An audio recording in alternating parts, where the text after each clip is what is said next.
নমস্কাৰ এই মুহূৰ্তত এক গুৰুত্বপূৰ্ণ বাতৰি লৈ ষ্টুডিঅ'ৰ মজিয়াত মই পল দাস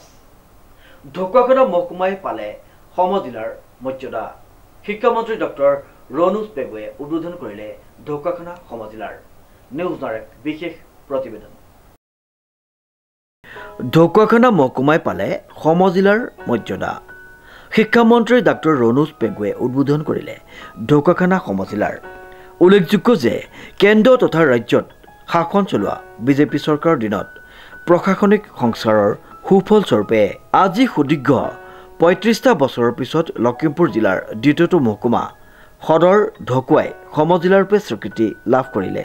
ঢকুৱাখানা মহকুমাৰ মহকুমাধিপতিৰ কাৰ্যালয়ক আনুষ্ঠানিকভাৱে ঢকুৱাখানা সমজিলাৰ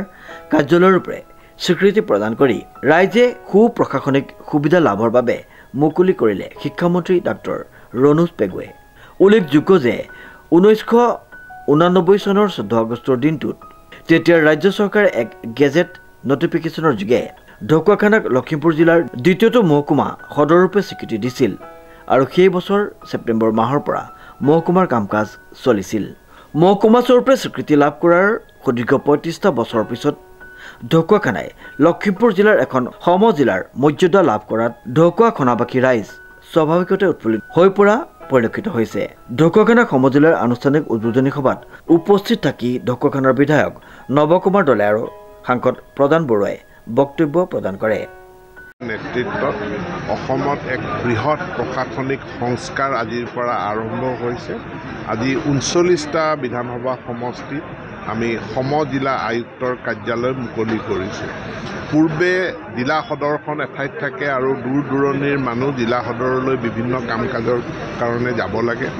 যিহেতু সাব ডিভিজন আছিল বা মহকুমা আছিল মহকুমাৰো ক্ষমতা সীমিত আছিল এতিয়া বহুতখিনি পাৱাৰ এণ্ড ফাংচনছ ডেলিগেট কৰি পেলাই প্ৰত্যেক বিধানসভা সমষ্টিত একোখনকৈ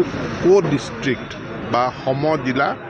স্থাপন কৰা হৈছে আজি ঢকুৱাখানাত মই সমজিলাৰ কাৰ্যালয় দুৱাৰ মুকলি কৰোঁ আৰু ইয়াৰ ফলস্বৰূপে বিভিন্ন উন্নয়নমূলক আৰু ৰাইজৰ প্ৰতি সেৱামূলক বিভিন্ন কাম কাজবিলাক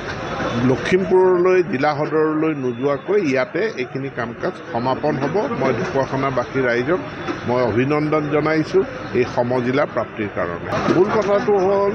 যে ধ্ৰুপদী ভাষা স্বীকৃতি পাবলৈ আমি দীৰ্ঘদিন ধৰি কষ্ট কৰিব লগা হৈছিল কাৰণ আমি প্ৰমাণ কৰিব লগা হৈছিল এটা ডছিয়াৰ প্ৰস্তুত কৰি প্ৰমাণ কৰিব লগা হৈছিল যেনেকৈ চৰাইদেউ ঐতিহ্য ক্ষেত্ৰত আমি ডছিয়াৰ প্ৰস্তুত কৰিব লগা হৈছিল অসমীয়া ভাষাৰ ইয়াৰ প্ৰাচীনত্ব সম্পৰ্কে আমি ডছিয়াৰ প্ৰস্তুত কৰি আমি কেন্দ্ৰীয় চৰকাৰক জমা দিছিলোঁ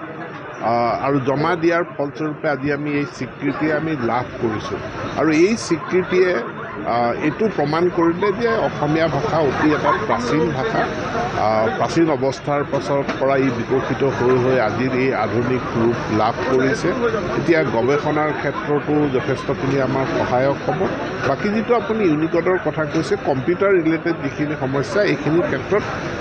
বিভিন্ন ব্যক্তিয়ে কাম কৰি আছে টেকনিকেল সমস্যা এইবিলাক সমাধান হৈ যাব ব্যক্তিগত খণ্ডৰ বহু বিদ্যালয়ত এতিয়াও আচলতে ইংৰাজী ভাষাতহে পঢ়িব দিয়া হয় অসমীয়া ভাষাটো ব্যৱহাৰিক ব্যৱহাৰ কৰিব মানুহে ব্যক্তিগত খণ্ডৰ বিদ্যালয়ত যায় কিয়